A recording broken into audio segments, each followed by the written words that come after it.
Speaker, I am not going anywhere. Oh, tell me it's not true.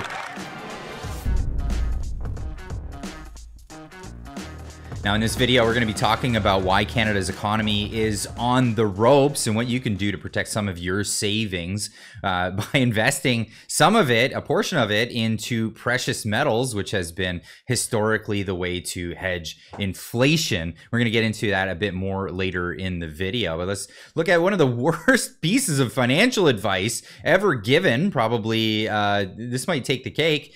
This is our Deputy Prime Minister and her advice to the nation. Why is this phantom finance minister okay with being publicly humiliated by this fake feminist prime minister?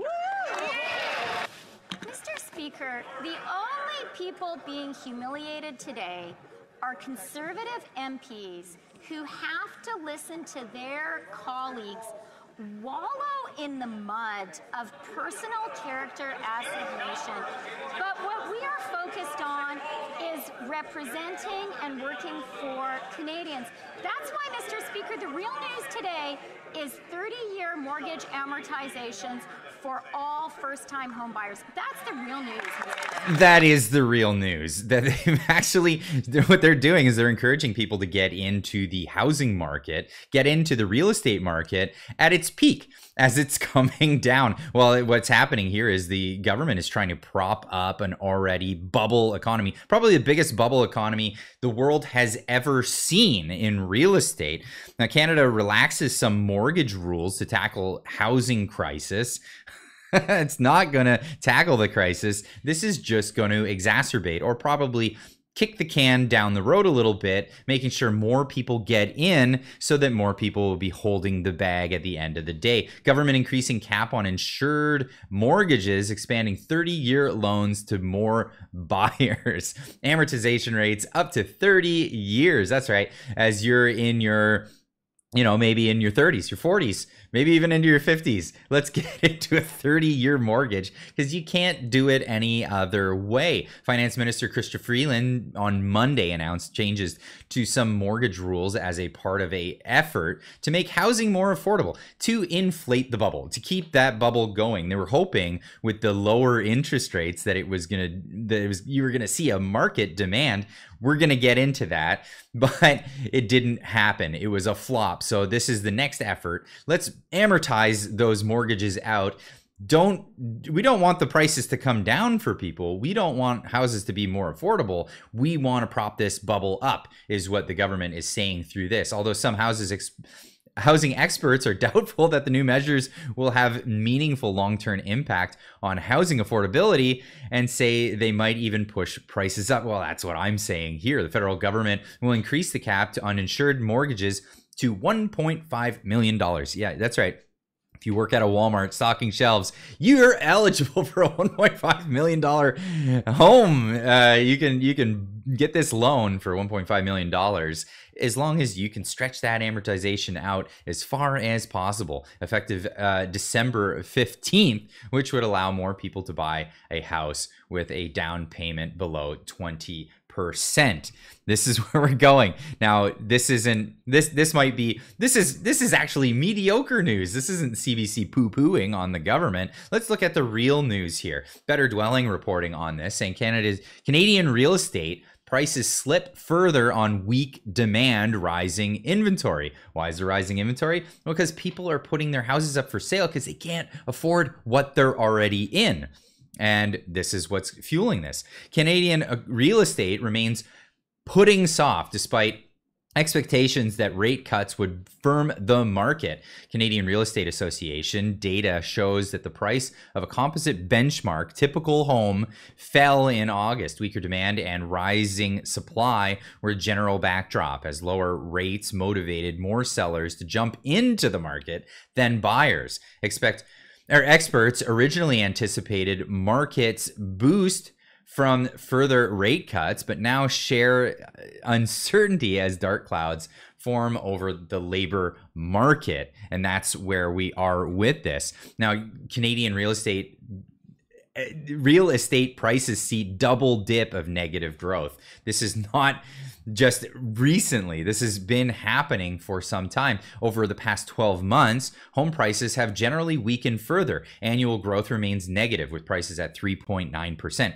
So if you followed the government's advice a year ago, 12 months ago, and you bought into a house, the average losses, most people, negative equity was, you just lost $30,000 on average. The benchmark is now 15.7%.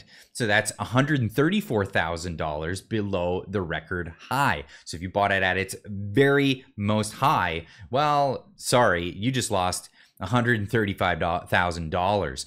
Post adjustments for the composite, that's enough to be considered a correction, but not a crash. Amongst the crowd who remain skeptical of the benchmark price after last year's changes, the average price has fallen 18.1%, or on average, $143,000 over the same period. Slightly larger, but the worth emphasizes the measure that this measure is not without its flaws either, as a shift in product.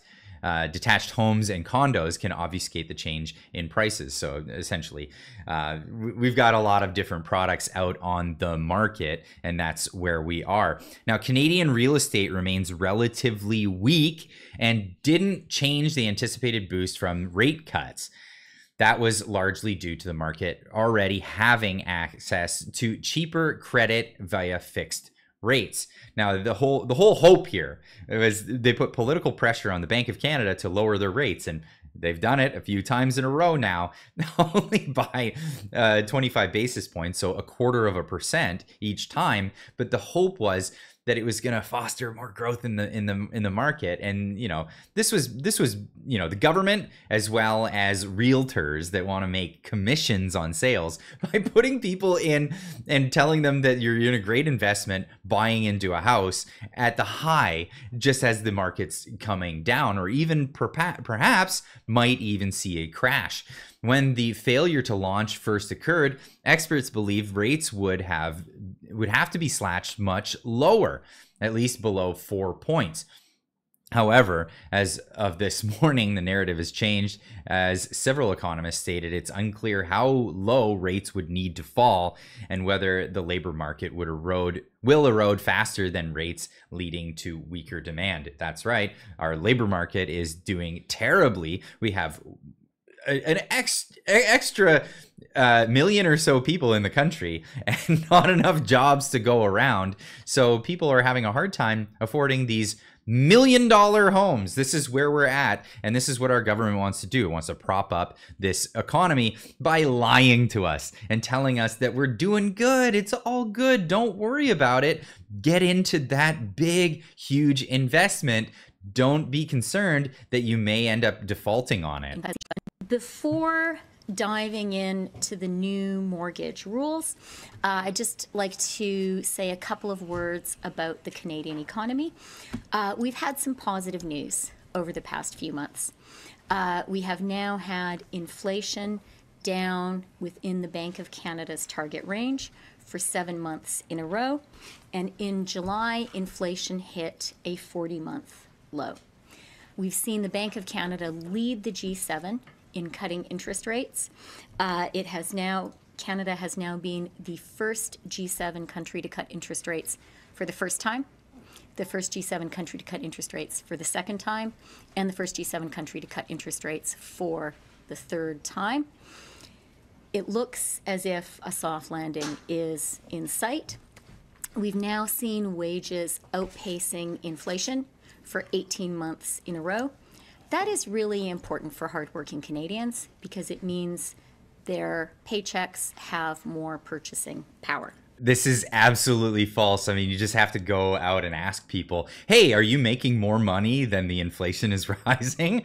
And I'll guarantee you, wages are not outpacing inflation. But how we do this is we just flub the numbers. Hey, just change the way we measure the effects of inflation and we can get better numbers. And that's exactly what the government has done here. They've changed the way that they measure inflation so it looks good on the books. But the fact of the matter is it's been political pressure that's caused the Bank of Canada to lower their interest rates.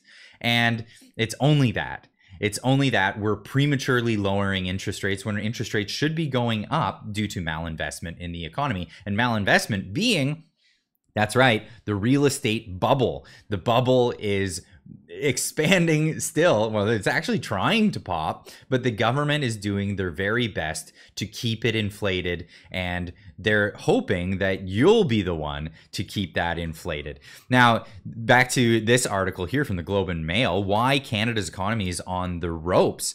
Well, if you think that the economy is doing good, well, you'd probably be all by yourself. Mike Tyson once said, everyone has a plan until they get punched in the face. The statement applies to Canada's economy, and its facade of strength isn't just cracking, it's shattering under the weight of harsh realities.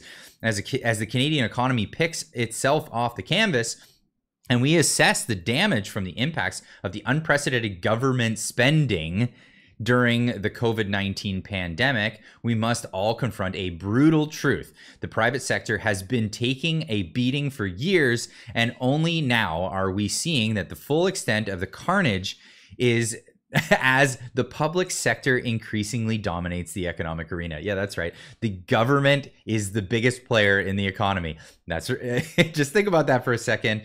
Spending from taxpayers that don't have money is the biggest player propping up this economy. During the pandemic, Canada's government unleashed a jaw-dropping $230 billion in direct support, making it one of the most profligate responses globally. This intervention was made possible by Canada's pre-pandemic fiscal position, boasting the lowest net debt to gross domestic product ratio in the G7. Well, that got upset really fast now, didn't it? Regardless of what that figure is exactly, future governments are going to have to carry that debt. The servicing costs on that are going to be very high. Sorry? The servicing costs on the debt that you're going to have to carry, that you're adding to now, right? Interest rates are at historic lows, Glenn. Okay, but it's still a lot of money. No. It's still a lot of money. No. And you don't know where. Okay, but how are you going to pay for that? How are you going to pay for those costs in future years? Are you going to increase taxes, or are you going to cut programs? Okay. Spoiler alert, increased taxes is the name of the game, and this is where we've gone. But this is exactly it. But this veneer of economic robustness is a cruel illusion brought about by the Liberal government with their, flubbing the numbers of interest rate or of inflation numbers. Absolutely. Undermined by a shocking reality, Canada also carries the highest consumer debt relative to disposable income, a staggering 187%. And Canada's per capita GDP growth has not just lagged the US, it's in danger of plummeting below the Organization for Economic Cooperation and Development average. Here's where we are in Canada. Now, you can protect some of your savings because they're just going to keep printing money to try to get us out of this. As long as the Trudeau government is in power, this is their strategy. Print more money, and then the budget will balance itself. Save yourself from losing any of your savings, because what happens when they print that money, it just whittles away at what money you have in your savings. You can today save some of that money by investing in precious metals. Go check out our friends over at New World Precious Metals. They'll help you out. I've done podcasts with with Bryce Wade. Check it out. Here, where's the money? Where is the money? Had a conversation with him. I'll leave a link up in the corner there where you can go check out that.